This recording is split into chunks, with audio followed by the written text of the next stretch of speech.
If things are feeling heavy right now, or you're constantly trying to figure out what's wrong and how to fix it, I'm going to show you how to get the relief you're looking for without having to add anything else to your plate. And you can start today because, as someone who is a recovering perfectionist, recovering people pleaser, someone who's had to learn how to evict shame from my body, overcome all the patterns that just made me, honestly, not like myself.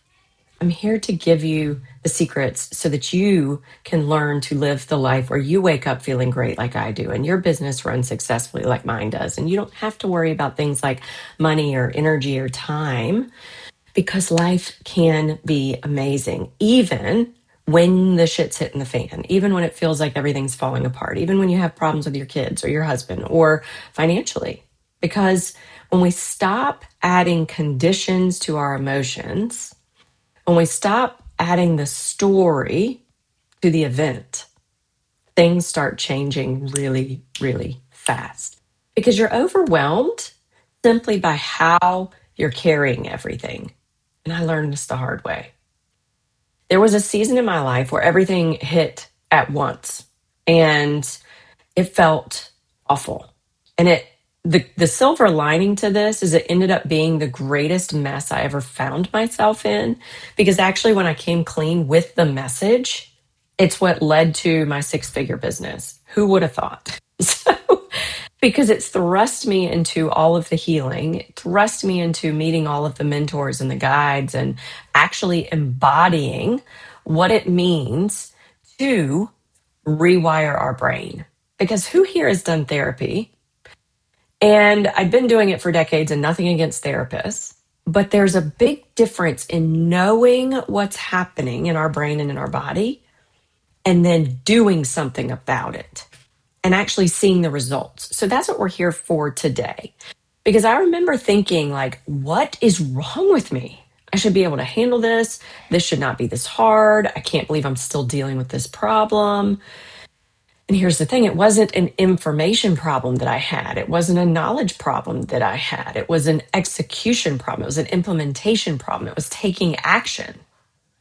And it was the sabotage. It was the behaviors, the patterns. It was the inner critic. It was all the things going on behind the scenes, kind of the invisible things that we deal with. And so today, let's address the invisible forces that actually control most of our life. Because there's the invisible force that lifts us up and makes us feel amazing, like that invisible force of when someone you haven't seen in a long time, you turn around and you realize that they're at the same event you are. There's that invisible force of connection, of, oh my gosh, I can't believe I get to see them, right? There's the invisible force of when you are sitting in the doctor's office and you're waiting and you're realizing that this is the first moment you've had to yourself in months and everything feels peaceful. That's the invisible force stuff I'm talking about. So let's just be honest. If your internal state is chaotic, loud, angry, sad, controlling, there is no strategy. There is no diet. There is no pantry organization. There is no business funnel. There is no strategy that is going to change that. And so you don't need to do anything else right now. What you need to do is learn how to shift how you're showing up to what you're already doing. And let's find a way to make this fun, okay? The second shift is becoming aware of that voice that's in your head that's actually narrating everything. Because for most of us, that voice is constantly pointing out what's wrong, what we haven't done, what we need to fix, what we're behind on. Oh, I can't remember their name. Why can't you remember names? And it's exhausting. One of the simplest things I started doing is actually naming that voice. Mine's name is Wanda. And it sounds funny, but it creates this space between you and the thought and the narrator. Instead of believing everything your mind is telling you, and rather than letting your mind control the way that you're addressing things, the decisions that you're making, you can pause and go, okay, I hear you, but that doesn't mean it's true. And that doesn't mean that's what we're doing today. And that alone can take so much pressure off. Give Wanda a break. Tell Wanda to go take a vacation. The third shift is understanding that you don't actually want the result you're chasing. This is kind of hard for people to hear, but you don't want the vacation. You don't want the remodeled kitchen. You don't want to lose the weight. You want the feeling you think that is going to give you. You want the relaxation. You want the significance. You want the feeling of being worthy, of being attractive, of having a home that you're proud of. So you don't want the thing, you want the feeling. You want to feel secure. You want to feel safe. You want to feel free and proud and energetic. So you don't want everything handled. You want everything to feel calm, in control, at peace. So the real question becomes, can you start accessing that feeling now? And the good news is yes, you can. We actually can change our state at any time. And so there are 3 S's that we need in order for a result. But most people get this wrong. They think it's strategy first, and actually, strategy is the last. It's our state. It is our energetic state, how we're feeling, how we're showing up. Think about it this way. It's kind of like if you are in private, no shame here, no judgment. I'm just using this as an example. So your kid starts acting up. Nobody's around you, okay? And you're like, oh my God, no, we cannot do that. Stop doing that. What were you thinking?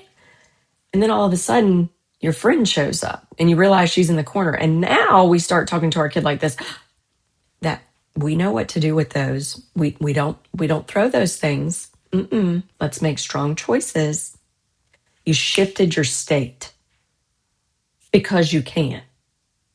And so can we start shifting our state to be what we want it to be on automatic versus being pressured into being the version of ourselves that we want to be when people are watching? And I hope that doesn't piss people off because I've been there, trust me. And these different versions of us that we're living in our life, the way that we're eating when we're alone versus the way that we eat when we're with friends, the way that we manage our money when we're alone versus the way that we manage our money when we're with friends, all of this is tied to our identity. Emotions are tied to conditions. I will feel this way when I have, or when they have, or when this happens. You end up trapping yourself in a loop where you're constantly chasing the feeling. But when you learn how to generate that feeling now, when you learn how to generate the energy, everything shifts. And so you end up moving differently, you decide differently, you lead differently. And so here's something that might challenge you a little bit. I was talking about this with a client because she's really working on manifesting more abundance in her life, and in particular in her business, growing her business, adding more income. And so we want to, here's the thing about abundance though, you can't ask for a life of abundance and then reject the parts of life that are abundant.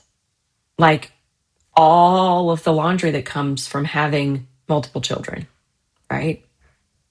Because that is part of it. The full house, the busy schedule, the responsibility, the people relying on you, not the problem that we actually eliminate. That's part of the life that we're building. That is the abundance.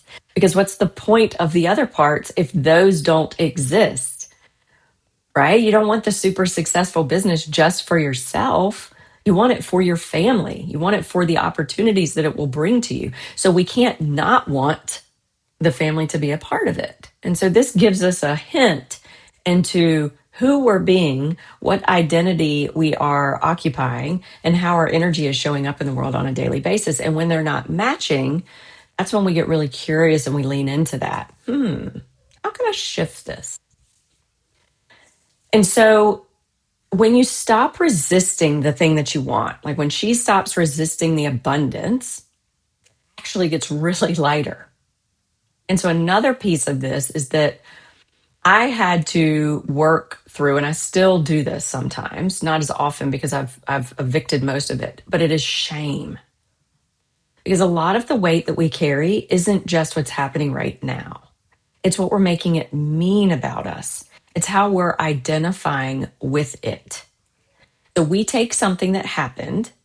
Maybe we didn't handle something well. Maybe we slipped. Maybe we acted a way that we're not proud of. Maybe we've done something in the past. Maybe we have some mistakes. And so instead of it being an event that's in the past, which by the way doesn't exist, and if you move to another state with other people and strangers, they would have no idea. The only way that it lives is in your head. And so when we accidentally take it from being an event to being an identity, it sounds like I'm not disciplined. I'm not good enough. I always mess this up. I should have done this differently. If I would have, then this wouldn't have. And that's what feels so heavy. So we have to stop the story behind the thing. Because let's say your kid comes home and they experience something that really overwhelmed them. And you're looking at it, you're listening to them. And rather than holding space for them, you're now all of a sudden thinking, like, as their mom, I don't know how to help them through this. This season of life is different for me. I'm not equipped for this. I don't know what I'm doing. That's what it looks like when we're identifying with it. This is what it looks like when we stop the narrative, stop the story, and let it be. It looks like our kid sharing with us something, and we go, oh my gosh, that sounds really hard. And I was going to make myself some hot tea. Do you want some? We share compassion. The narrative, the voice inside our head of what's going on? Why is this bothering them so much? They shouldn't have this much stress. This fear has to be eliminated. My kid can't approach life like this. We stop the narrative. We let the feeling, whatever that is, come up. If it's a mom, we might feel a little sad. And it's okay if we tell our kid, mommy feels that right here in her heart because I love you. Mommy feels that in her belly because that's honest. And I remember in my childhood when things weren't easy for me, can I hold you? Can I hug you? Okay. So if you're in a season where things are feeling heavy, I want you to hear this. It's not that your life is too much. I promise you, when you stop the stories and let them be events, they will feel 1,000 pounds lighter. And this requires us to rewire our brain. It requires us actually to pay attention to how we're experiencing life, to start noticing those subtle moments where we have the signals show up in our body that go, ooh, I don't like that. The triggers. Because triggers are the sign that there is a program in our brain from a memory that we're still living off of that we may have identified with that could be potentially shame, that we feel like we should have done it differently or we should be doing it better. And so my work and my communities and how I help women is we evict the shame. We rewire your brain patterns in your body so that life doesn't feel like an attack.